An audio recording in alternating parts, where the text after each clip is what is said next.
Okay, made some lighting adjustments. Thanks, Renee. Um, so I have an update on some things going on in COVID, both locally and abroad. So King and 15 other counties in Washington state are facing potential rollbacks to phase two after not meeting the metrics to remain in phase three. Evaluations take place every 2 to 3 weeks and are measured on hospitalizations and total case numbers across the evaluation period. In our area, it looks pretty definite. The King and Snohomish counties will roll back to phase two, which of course will reduce dining and retail capacity and likely cause additional financial strain on already struggling small businesses and families. Sporting events, of course, are exempt from phasing restrictions, and as endlessly noted over the past couple of days, there will essentially be VIP treatment at these events for people who are fully vaccinated. So make sure you get both vaccines because there apparently are perks that come with that in our area. And recent reports are suggesting that a lot of people actually aren't getting their second vaccine. And that's for a variety of reasons based on a fear of, the side effects people have reported as a result of the second vaccine, trouble scheduling, and other seemingly minor inconveniences. So get your second vaccine. Other reasons that you should continue masking up, social distancing, and getting vaccinated is because certain people in certain places like Ferry County, like to hold super spreader events, which has catapulted them to the lead in the number of COVID cases in Washington state. They're having an outbreak, a recent 3-day-long event organized by members of the Fraternal Order of Eagles, who are ironically also organizing a drive-through vaccine, a clinic, held this 3-day event that people said was perhaps like a protest against masking, an anti-masking protest, but they had poker and dinner, and they were karaoke.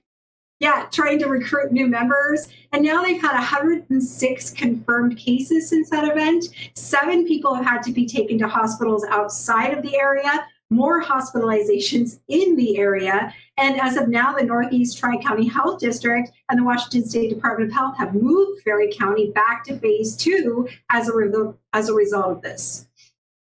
Jennifer, one of the things that sticks out at me on this story is it's to me, this is just such a classic example of rugged individualism and republicanism. I hate to politicize this issue, and collectivism and people on the left and liberals, because I've been frustrated, and it's actually one of the reasons why I drifted away from the Republican Party. Yes, once upon a time, a long time ago. Surprise, surprise.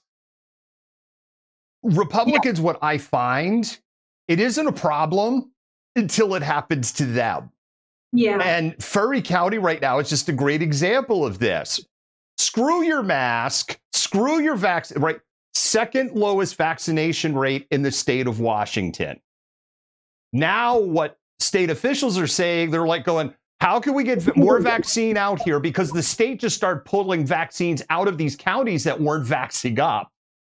So they're like, how can we get the vaccines out here as quickly as possible? They're pissed at the Royal Fraternal Order of Eagles for holding this event that they went to.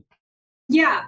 Also, I misspoke when I said I catapulted them to the highest number of cases. What I meant is it catapulted them into the news for, this massive outbreak that they're having. So that was my mistake. So that's what I meant by that.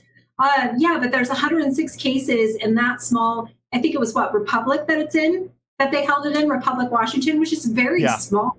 And so that's an extreme number of cases for that small of an area. But, we're not just in trouble locally. We continue to have spiking cases nationally. And except for, I guess California has had its numbers reduce some, even while it continues to grow in Washington and Oregon COVID cases.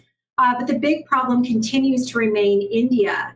They now have this new double spike variant, but they're still facing the same issues with long lines for crematoriums, lack of supplies.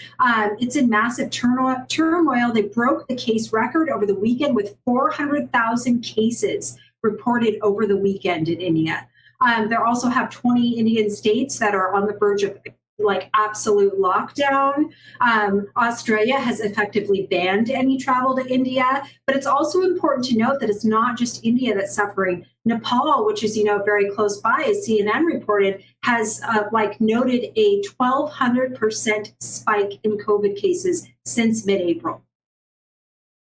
I can't imagine being in a country like Nepal, which is at such a high altitude to begin Yeah. with, where I know I would struggle if I were there on a good day and I'm in good shape. I just know from doing mountain climbing in a past life that 14ers are not in the cards for me because of my genetics. I really suffer when I get up to those altitudes. I can't imagine getting COVID when you've kind of acclimated to living your life with your O2 sat at 85% as your baseline. Yeah, yeah. No, that would be insane. Or even like parts of, Peru, right? Like where the altitude is so high as you get closer up into the Andes and down in that area. I mean, those places would be particularly both because they don't have, a lot of the rural areas don't have access to medicine. And I imagine Nepal to be the same. And so this is going to be pretty devastating to places like that. But I've noted too, when I was doing some research today, that other Southeast Asian countries are starting to put in like precautionary measures, implementing some lockdowns because they're starting to see their own cases spike and don't want to go the same way as India. Yeah, and the double spike variant I know has officials concerned, but they don't know. Yeah, yeah. So, Jennifer, we're going to do a little pause for the cause. Thank all you right, so much for that story.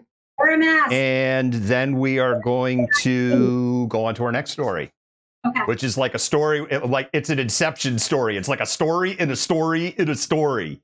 Okay.